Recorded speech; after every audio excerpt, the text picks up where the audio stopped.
Angu queen anga aneta nengogara mumba achititwa kunge mukadzi but ndafunga zano waiza babhadhirisa kunge murume waiza mbatiza papalace paipa achibuda panze achita kunge murume waiza because dzadzajaira kuita zvekubheja nekuita njuga vadzaenda pabiggest poker house chisvika paipa muridzi wepaipa but iwe hausi mukadzi erewo zvikanzi maya nini mukadzi kupikwa ndakambokuona uri mukadzi kanzi amaya handisati mamboona munhu akanaka mukomana akanaka chete batai mariyo oi mariyo waiziya ndipei mabhebhi akanaka ari panapo waiza dzadzatanga kuona mareba dzatanga kusmile zando mea ndikugire mabhebhi nyama maoto malasi baba wangu pachinopinda mantombazana antaurira wangu kuti vana takanaka dzinfesi dzichiri nementality yemfesi dzakutanga kusmile paipa dzaigirwa mabhebhi muridzi paipa ari kushamisika kuti munhu uyu ari kunyanyogona poka kudai chii ndewekupi munhu uyu ari kunditorera mari baba wangu mufesi uyu aitora mari waiza aitora mabhebhi achinakirwa mabhebhi remember idzo dzadziri from the future ndosaka dzaigona poka because dzadzane experience yekufuture so from the past our poka yavange yakadhakwa waiza saka idzainyatogona poka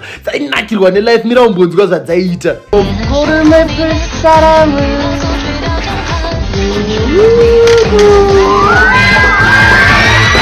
wangu dzipesi dzaita kunakirwa nelife dzichidya mari nemabhebhi waiza apa dzapreswa dzakuda unopinda mutoilet waiza dzajaira unopinda mutoilet yevakomana dzanosvika kudai dzakangana kuti idzo dziri mubhodhi yemubhebhi dzabuda paipa dzakuda unobudisa sini kunoti dha kuti siri rangu riri kupi siri rangu nemasini angu ari kupi dzakuchema dzakatarisa mupesi ari pasaidi remember dzakadhakwa dzadzinwa doro siri rangu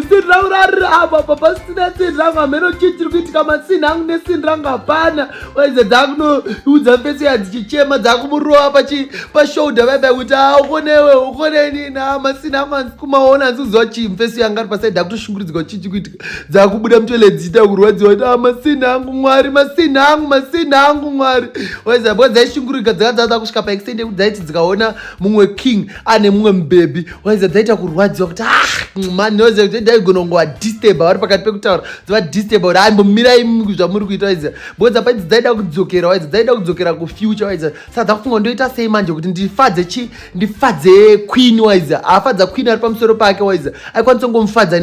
nechikafu dzakufunga manje because kuti chikafu chinosvika kumwoyo rega ndivaite se ndivabikire chikafu nyama